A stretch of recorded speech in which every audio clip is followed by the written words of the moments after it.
Good afternoon on what is a hot, humid and changeable day. It is Thursday the 17th of July and I'm in the reading Nook with a nice hot cup of tea.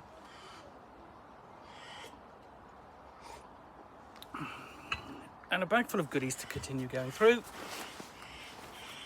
All of which I picked up on Saturday the 21st of June, which was Midsummer's Day, which is when Free RPG Day occurred in 2025.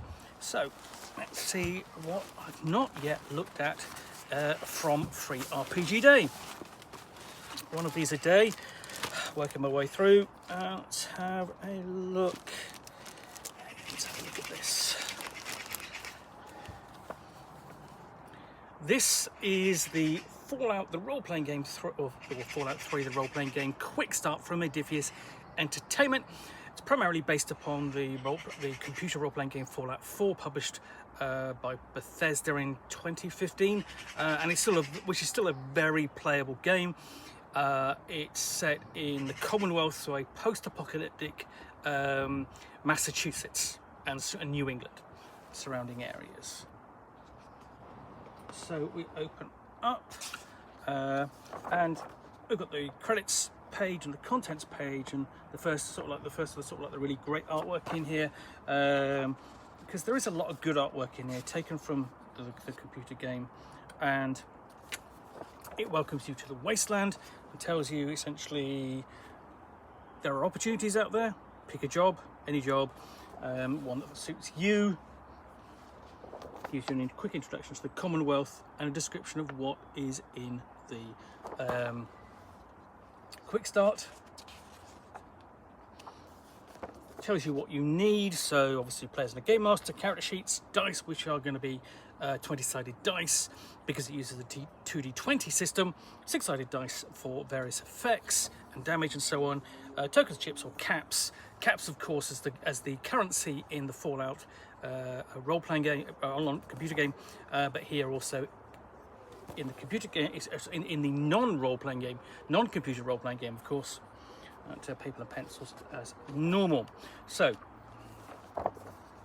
guide to rolling the dice. So, which is typically, you're rolling two 20-sided dice, pair of 20-sided dice, and attempting to roll under a combination of skill and attribute, and you hoping to score successes, not roll 20s, roll 1s and get critical successes to generate more successes, so on, and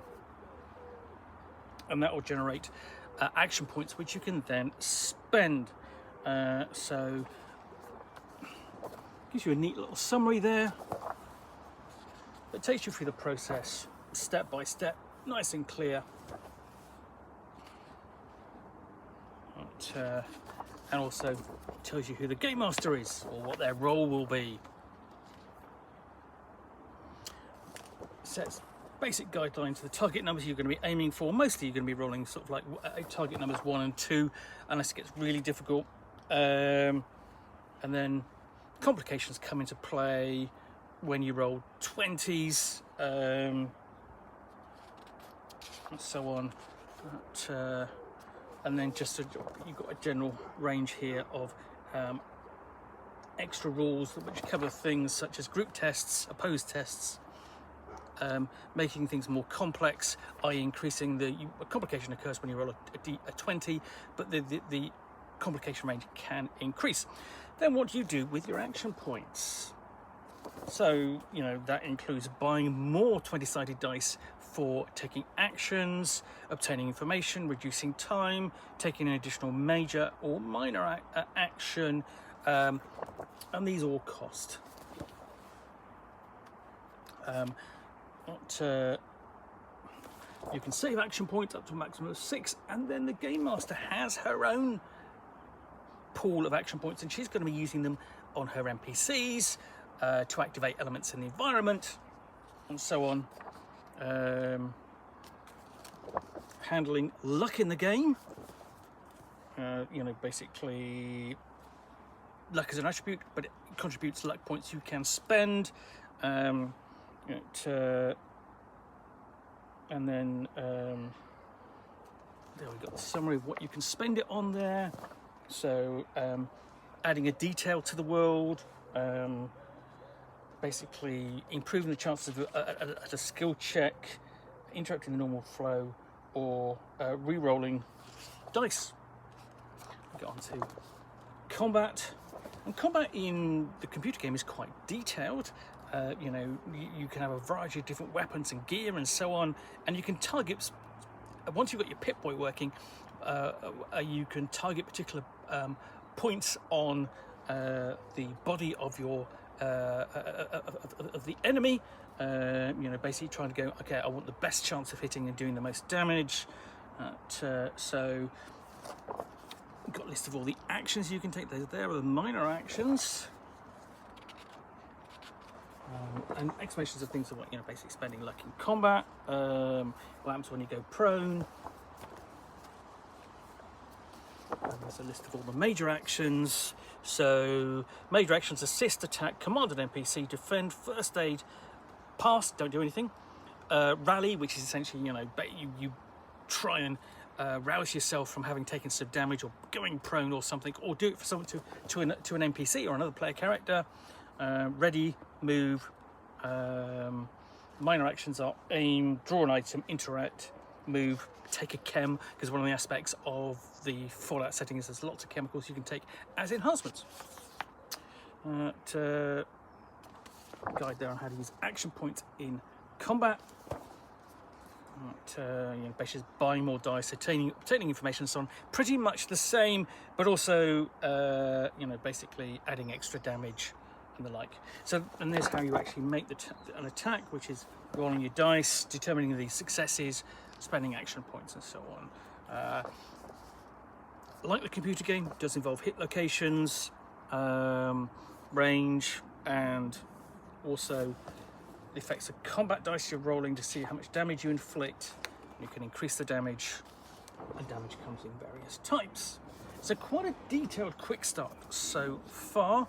And of course, one of the damage types is radiation. It is a post-apocalyptic setting. After a nuclear war, there are areas of radiation which will not only do damage to you, but the radiation is actually very hard to heal. So I'll go through damage and injury in a bit more detail here. So including suffering critical hits and injuries to particular parts of your body, and then when you've done that, essentially when you've suffered that, how to handle healing.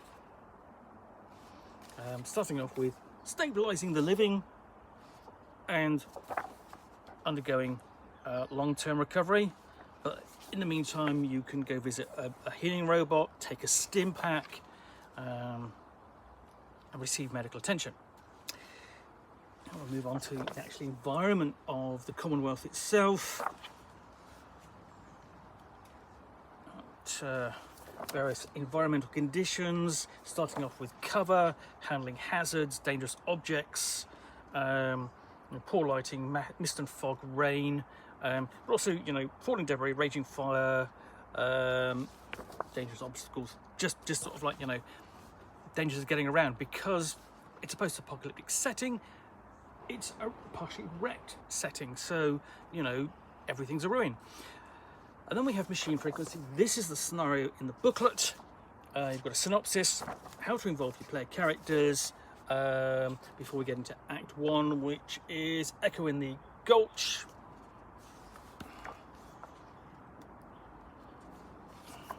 When you're moving through the scene to the next one, so you reach Encounter 1, the crash site you're going to be investigating, and encountering a Protectotron. Move on to the town of Bleakford, where they've got a nice little illustration here from one of the magazines or comic books you can pick up in the setting. Also, astoundingly awesome tales, how dog will travel. There we go. And you pick one of those up in the game, the computer game, you get a bonus, and so on. So this is a description of the town of Bleakford.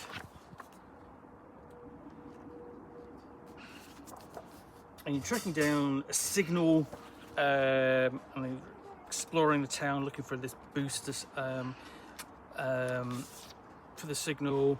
So you encounter like there's a weakened feral ghoul and a putrid glowing one you can encounter. Don't really want to encounter those, but you might. And of course a toughened glowing one, which is a big challenge for any of the characters really, so they're gonna have to work together. But you've got a decent description of Bleakford, so you could take it away and add it to your own campaign if you were running one. Act 3, shooting skip does not sound good.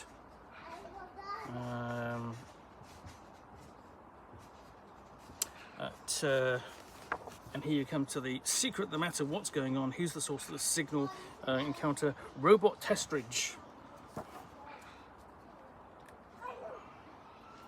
Question essentially, you come to the adventure and discusses where to go next, what to do next.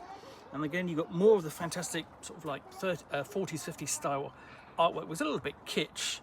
And then the player characters you've got, start off, you've got a vault dweller. And you can see the stats here at the top. You've got strength, perception, endurance, charisma, intelligence, agility, and luck. And together, the acronym for them is special. And literally like the computer game.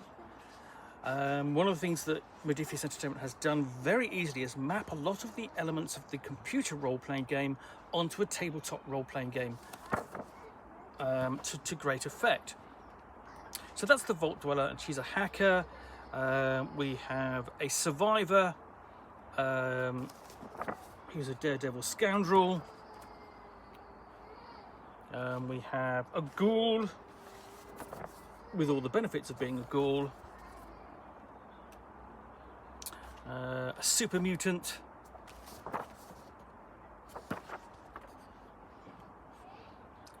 A Brotherhood initiate.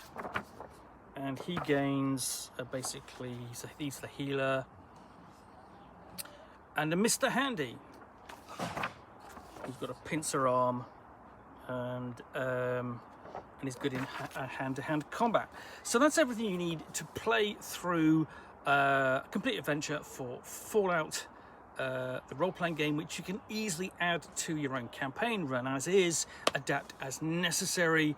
But there's a lot of nice detail in there, and I think, you know, if you're a fan of the computer game, you'll find it easy to adapt to this and try it out. And if you're not a fan of the computer game, you might actually play this and find you want to play the computer game. Both are equally good. You'll get a lot of enjoyment out of both, I think. Anyway, that's Fallout, the role-playing game quick start, published by Modiphius Entertainment for Free RPG Day 2025. Thanks for watching another unboxing in the Nook. If you enjoyed this, then please do click on the like button down below. And if you want to be alerted to get more unboxings in the Nook, typically a role-playing game, scenario or supplement, but in this case a quick start, really specifically for Free RPG Day 2025, which I will unbox and chat about to the best extent of my knowledge for roughly 10 minutes or so, all of course accompanied by a nice cup of tea.